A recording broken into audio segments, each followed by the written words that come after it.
Oh goodness, I don't even know where to start.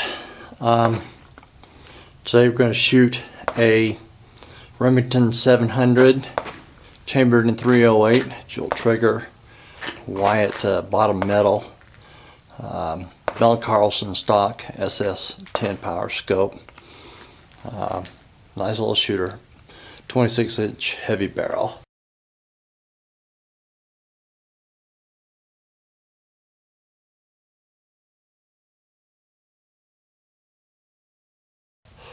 But that's not what we're here about. We're here about long distance video monitoring of targets. We're going to shoot at 100 yards a day to see if we're going to work out any bugs. But this setup is built for shooting, for monitoring target hits at 1,000 yards.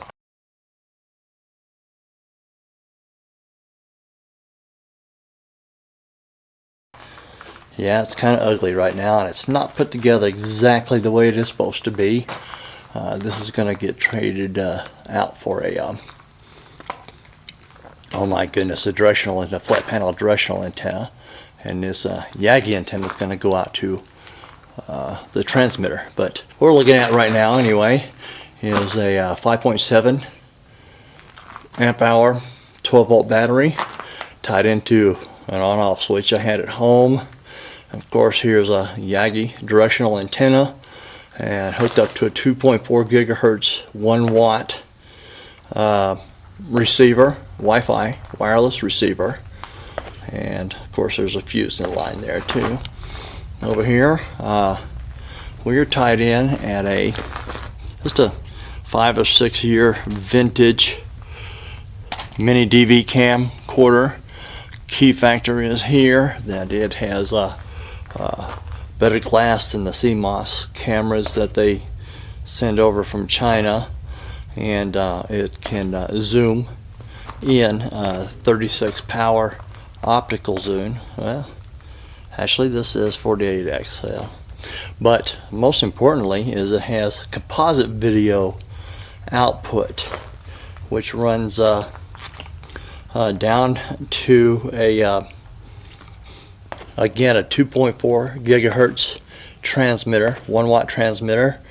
It will send a single channel mono audio signal out, and of course a live video. Now the little DVD player that I bought, I searched high and low all over the internet for a decent sized screen, but the most important thing on this one is it has composite video in, so we're not going to worry about some of the finicky quirks there are involved with USB or analog to USB digital conversions for laptops. This is going to be straight composite, a good old-fashioned composite. There's no numbers crunching at all. It's a straight signal in. I looked high and low for a composite video input, and that DVD player was rather expensive. But one plus of this is that it has a 7-hour onboard battery, and we came back in, and hopefully that these 7.5 amp hour batteries that we're going to be using for the transmitter and the receiver will also carry at least 5 hours. And this little battery on my camcorder here is only going to run an hour or so, but I have ordered a 24 milliwatt hours, I think that's what you call it, 24,000 anyway, that is supposed to run this taping for 5 hours. Maybe we'll put a tape in it, maybe we won't. Maybe it'll run for longer than 5 hours without taping. Anyway, my goal is a 7-hour system. Okay, let's go set this all up. By the way, that's the DVD player is basically it is a wide aspect ratio, 16:9 widescreen. The camera is set up for 16.9 widescreen video input. And of course later on I'm going to be filming with an HD camera while this one's doing target duty.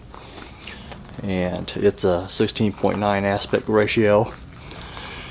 And just for grins, just to see how everything displays, this is a 22 by 12.5 inch target, which is basically a 16.9 aspect ratio target.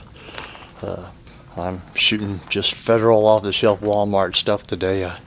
I don't want to bend my concentration trying to do precision shooting, while my real concentration is on working out the kinks on the video system. But the rifle prefers a Lapua once fired brass with a CCI 2 bench rest 2 primers and 44.1 grains of Varget powder and a 168 grain Sierra Match King. The idea is to be able to open both eyes, one eye open on the scope while the other eye is just looking straight over the top of the video cam. We have to never break the cheek weld and be able to eye open and just barely move off the target plane to even see our target hits from here.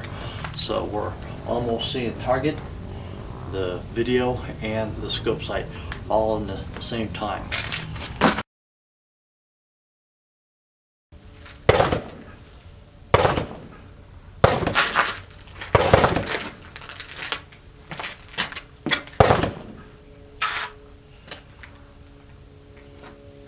Oh my goodness. You can't see that with the video camera. We just have a full screen of that target down there. 22 by 12 inches. Absolutely perfect clarity. Later I switched from Federal to Winchester. Get much better results. I don't shoot any hand loads today at all. Let's shoot some.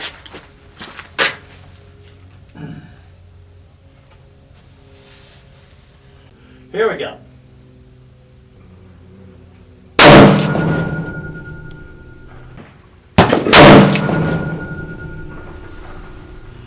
I see the holes plain as day.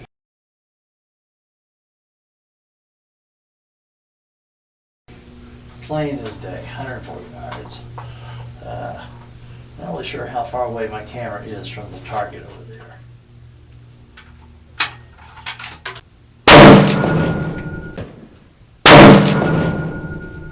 All these dots are 1-inch dots and they're 3 inches apart. And I see everything just as clearly as it can be seen. Alright, a few more rounds, prove our point. My downrange camera is 22 feet from the target.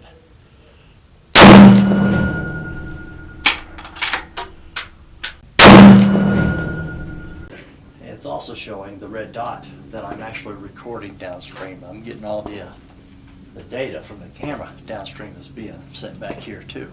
So I can monitor the camera's actual settings, activities, parameters from here. It's nice at the front of the target we get in the sunshine. The sun is still behind it. A smidge, it's almost to the side.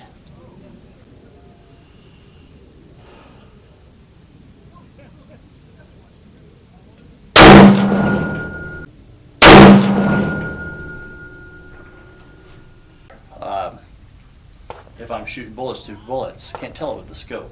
On a monitor, I'm seeing ragged holes. That's beautiful. Closed or release, whatever you want to call it. Bullets through bullets.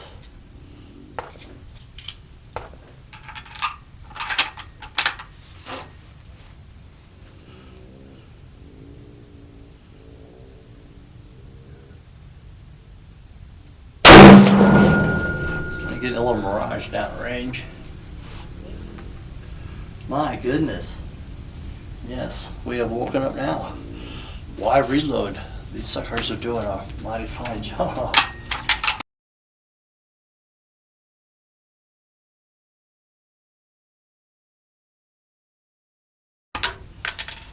I've got clover leaves going on down here now. The sun is still on the back side of the target. I really wish it would light it up. I can see this monitor quite well. I think it would be a really, really clear or bright picture if the sun was on the front of the target. You know, it's 36 degrees out here. You can't tell it. It's dead still for the wind, and it's a gorgeous day. Don't you love Januaries in the Mojave Desert?